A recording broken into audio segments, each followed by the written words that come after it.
Olá pessoal, eu sou Emílio Lima Verde, cirurgião de coluna, e hoje a gente vai falar, dando continuidade no módulo de coluna da Residência Integrada de Ortopedia e Traumatologia, falar um pouco sobre as fraturas do sacro, certo? Dando então continuidade aqui na aula, né, o que a gente tem que saber? Inicialmente, são fraturas que variam significativamente quanto à sua severidade, né? Isso vai depender muito se elas têm desvio ou não e se ela tem algum sinal de instabilidade com presença ou não de déficit neurológico.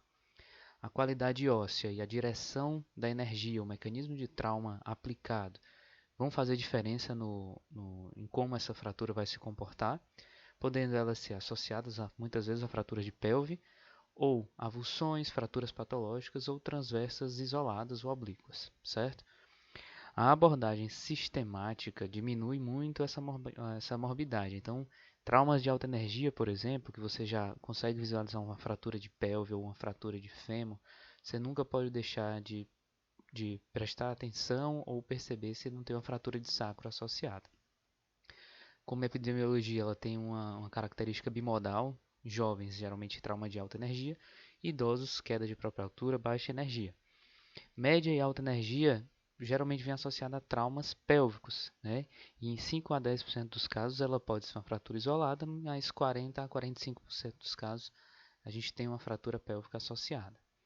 Os mecanismos podem ser trauma direto ou indireto. O direto, geralmente um trauma contuso na região do sacro ou do ilho, com essa transmissão de força através do anel pélvico em si, geralmente leva a um padrão mais complexo de fratura, podendo levar inclusive a uma fratura transversa na região mais baixa, entre S3 e S4. E os traumas diretos, muitas vezes por conta de carga axial, né, da coluna, levando a um padrão mais vertical da fratura, né, levando a essa, ou então a uma fratura chamada transversa alta. O sacro ele é considerado uma pedra angular, certo? Ele faz a conexão entre os esqueletos axial e apendicular, e por ele então passam as forças, as cargas, né? A cifose do sacro, ela tem 25 graus aproximadamente, de S1 a S5, de 5 vértebras fundidas, e a articulação sacroiliaca, ela está presente ali mais ou menos na altura de S1, S2 e parcialmente na altura de S3, tá ok? É importante saber também que a gente tem um complexo ligamentar bem forte nessa região, composto principalmente pelos sacro ilíaco anterior e posterior, os sacrotuberosos e os sacrotransversais. Com relação às classificações, né? Em 1988, Dennis classificou, e é uma das classificações mais utilizadas até hoje, né, em três tipos. O tipo 1 é aquela fratura da asa sacral, né, que compreende a maioria dos casos, 50% dos casos, certo? É composta por esse tipo de fratura. É uma fratura que, por ser lateral aos forames, ela tem uma taxa de alteração neurológica, déficit neurológico baixa, de aproximadamente 6%. Já no tipo 2, né, a gente tem aquela transforaminal. Essa transforaminal ocorre em 34% dos casos e 28% dessas lesões levam a algum tipo de déficit neurológico.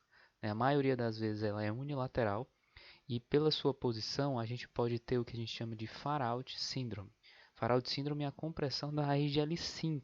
Então, por exemplo, um traço de uma carga vertical, uma carga axial, você tem uma fratura com a possível ascensão desse fragmento, você pode gerar essa compressão do nervo da raiz de L5 entre o transverso de L5 e esse fragmento, né? Então, a gente tem que lembrar, a raiz de L5 sai do forame, passa pela região anterior do sacro. Ela vai sair pelo forame, faz uma curva anteriorizada e desce pela região anterior do sacro.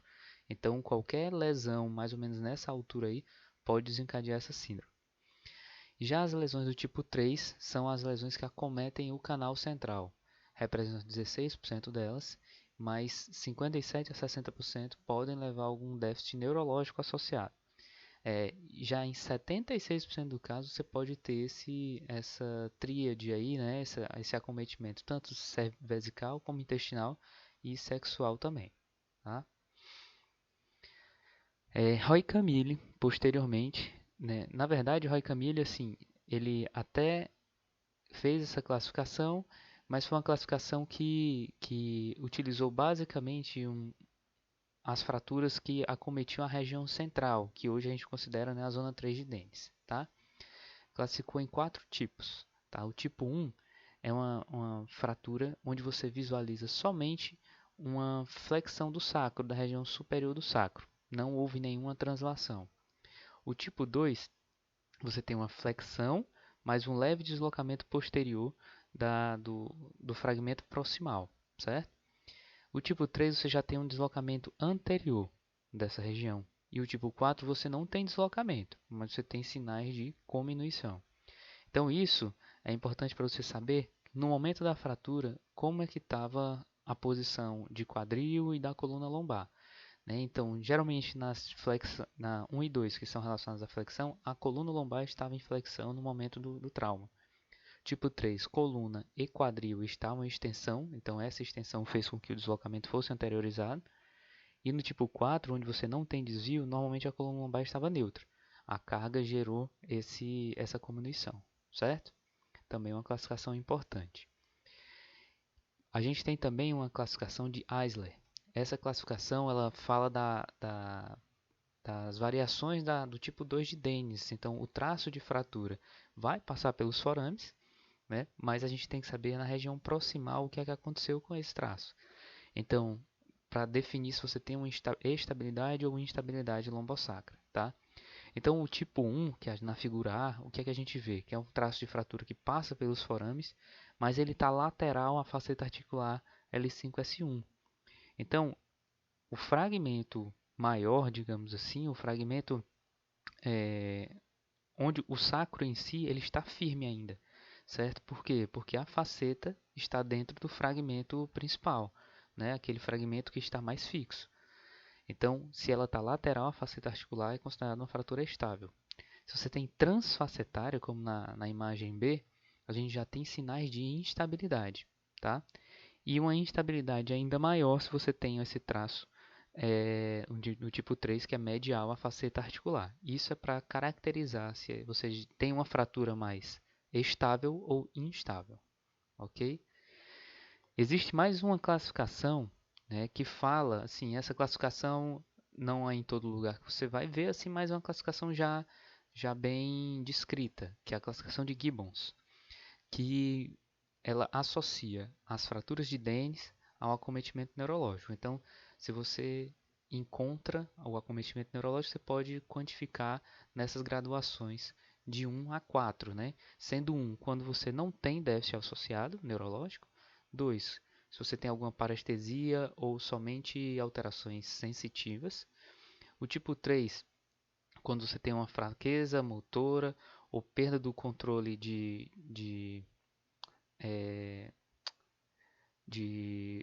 a manutenção, desculpa, do controle da bexiga. E o tipo 4 é quando você tem a perda motora e associada à perda do controle de bexiga, certo? Então, a diferença 3 por 4 é esse controle da bexiga, tá? Um dado a mais é que a fratura transversa abaixo de S4, né, raramente vai dar algum déficit neurológico associado.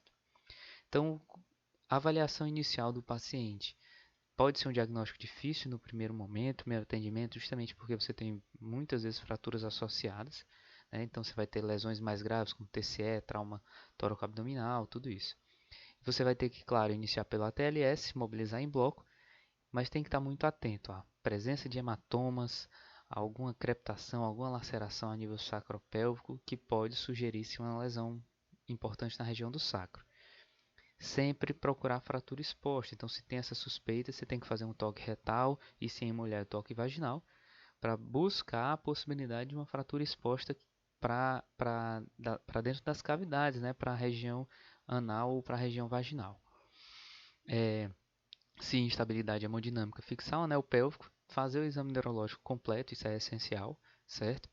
E saber que lesões neurais você pode ter lesões mais irreversíveis, se você tem uma transecção ou avulsão, ou reversíveis, se foi contusão, tração, compressão, uma coisa que você vai avaliar no decorrer da evolução do paciente.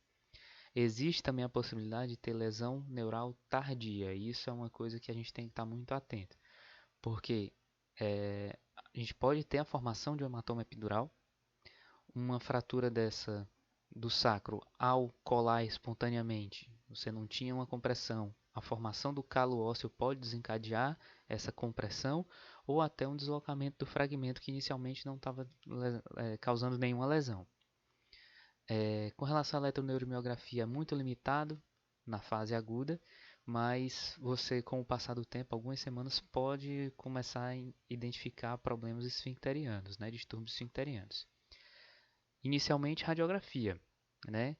Nem sempre você consegue definir muito bem na radiografia por conta da própria osteopenia, as posições, o dimorfismo que a gente pode ter na região sacral, mas é ideal buscar sempre o AP, perfil, inlet, outlet e às vezes o Ferguson também. Tá? Com relação aos indicadores na radiografia, você pode ter perda de contorno foraminal, certo? A perda das linhas arqueadas e um inlet paradoxal. O que seria isso? Quando você faz o inlet, né, você acaba vendo, se você tem uma fratura desviada, uma fratura em U, por exemplo, você acaba vendo uma posição diferente do esperado, certo? Com relação à tomografia, você vai fazer em caso de raio-x duvidoso e é que vai mostrar melhor o estudo da fratura, você vai conseguir definir um pouco melhor isso. A ressonância ela é utilizada assim, quando você tem um déficit neurológico e não consegue definir de onde é, uma discrepância, por exemplo, do nível neurológico e o nível ósseo de lesão, e ela consegue, em alguns casos, evidenciar precocemente alguma possível avulsão da raiz. Mas realmente o melhor exame para identificar a fratura é a tomografia. Tratamento pode ser conservador ou cirúrgico, certo? Então vai depender tipo de fratura, o estado neurológico do paciente e o estado geral dele também. O que é importante saber? Então, fraturas do tipo 1 e tipo 2 de Dennis podem permitir alguma carga axial contralateral. Se você tem um traço transverso, não dá para fazer essa carga axial, certo? Quando é que você vai conseguir até fazer um pouco de carga axial? Se ela for abaixo da sacroiliaca. Então, se ela for ali em S3 ou S4, por quê? Porque você já passou da zona da sacroiliaca, que é quem vai sobrecarregar, né? Vai ser sobrecarregada na hora da carga, entendeu? Então, traços abaixo da sacroiliaca você pode até permitir, dependendo da fratura, uma carga axial. O tratamento não cirúrgico, ele era um único existente antigamente, né? E você tinha como indicação, se você tinha uma lesão unilateral, sem desvio, sem déficit neurológico, uma fratura que muitas vezes podia ser por estresse ou insuficiência, tá? Retirava-se a carga, podia-se colocar uma órtese para apoio, 6 semanas deitado, restrito ao leito, tá? Em alguns casos, você poderia fazer uma tração transesquelética se tivesse pequenos desvios e até uma bifemoral para tentar alinhar fraturas mais complexas. Mas isso a gente falando antigamente, né, que não tinha nenhum tipo de possibilidade cirúrgica, tá? Quais são as desvantagens? Restrito ao leito, o paciente pode desenvolver escara, um quadro de pneumonia em pacientes idosos, por exemplo, tromboembolismo e até um possível déficit neurológico, né? Se você tiver, por exemplo, a formação de um calo ósseo que pode fechar, né, comprimir essa região. O tratamento cirúrgico tem como objetivo a descompressão neural e o realinhamento e estabilização óssea, tá? Quando for fratura exposta, deve ser considerado uma urgência como qualquer outra fratura exposta. A lesão neurológica, né? Se você tem uma compressão, essa compressão, quanto mais rápido você puder fazer, melhor a descompressão. Dependendo do estado clínico do paciente, assim, acredita-se que pode ser estendido até 2 semanas. Claro que você perde um pouco da chance de retorno, diminui essa chance de retorno na capacidade do paciente, mas muitas vezes, como a gente falou, são pacientes graves, então ele precisa ter condições clínicas de submeter a um procedimento desse. A descompressão ela pode ser indireta, certo? Através de um alinhamento ósseo antes da formação do calo ósseo, importante isso, ou ela pode ser uma descompressão direta, né? Por exemplo, se você tem um déficit de uma única raiz, fazer a laminectomia naquela região. Se você tem uma translação, você tem uma angulação, uma fratura mais complexa, a laminectomia sozinha está contraindicada, né? Você tem que reduzir a fratura e fixar. Com relação aos riscos, a gente tem aumento, né, de chance de sangramento epidural. Então você tem que, aquela região ali tem muito vaso, né? Então você tem que fazer uma hemostasia rigorosa e chance de lesão da dura mater também, né? Com relação às cirurgias para estabilização, você faz quando? Para evitar justamente aquilo que a gente estava falando, evitar decúbito prolongado dos pacientes críticos, ajudar a realizar descompressão neurológica e reduzir fratura, para que o paciente não venha a ter posteriormente dor crônica por conta de um desalinhamento, né? Então, o alinhamento sagital, ele é importante, certo? Você vai prevenir a hiperlordose compensatória e vai reduzir a dor pós-operatória, então tem que se pensar nisso. Você não pode pensar somente na região sacral, então hoje a gente pensa na coluna como um todo do paciente. Os procedimentos para fixação podem ser uma osteossíntese direta, a fixação posterior do anel pélvico e uma fixação lombopélvica, tá? Osteossíntese direta do sacro, a gente tem uma técnica do Roy Camille, que é uma técnica que você vai fazer uma fixação com placa e parafusos na asa sacral. Essa técnica, né, ela utilizava placas na região lateral e dorsal ao forame, certo? Orientadas de maneira vertical, que ideal para fraturas transversas, tá? Ela não é boa para fraturas complexas, que você não consegue realmente fixar esses fragmentos, e o paciente tem que ficar sem carga por cerca de 2 a 4 meses. São fraturas ideal para fraturas abaixo de sacroiliacas, mas não tem tantas aplicações clínicas. Então a técnica é um pouquinho mais antiga, não gera tanta estabilidade como algumas outras atuais, mas foi uma técnica bastante utilizada. Existe a possibilidade da fixação posterior do anel pélvico, né? Você vai fazer um parafuso sacroiliaco e uma placa tipo banda de tensão, né? Então, parafuso sacroiliaco, você vai fazer uma fixação perpendicular à linha de fratura, então uma fratura vertical, você vai e passa esse parafuso, como nas imagens estão sendo mostradas, né? O paciente fica sem carga por cerca de 3 meses, tem baixa chance de complicação, mas importante, ele não consegue corrigir muito o desvio angular. Então, quanto menos desviada, melhor essa fratura, certo? Uma fratura em U, certo? Sem desvio, também pode fixar como parafuso, mas tem que ter o cuidado justamente na hora de passar esse parafuso não desviar a fratura. A fixação lombopélvica que a gente vê aqui acima, ela é a mais estável de todas, né? A gente utiliza tanto o parafuso pedicular na região lombar baixa, né, como os parafusos de ilíaco. Então, nessa aí a gente consegue ter uma carga precoce, né? E você consegue muitas vezes causar uma redução e descompressão. Tem uma taxa de complicação de aproximadamente 20%, uma cirurgia um pouquinho mais agressiva, mas ela é mais estável, né? E existe, para complementar, uma fixação triangular, que seria a fixação lombopélvica, mas associada ao parafuso na região sacral, certo? E, fixação realmente do anel pélvico posterior, do sacroiliaco, ok? Então, pessoal, basicamente isso.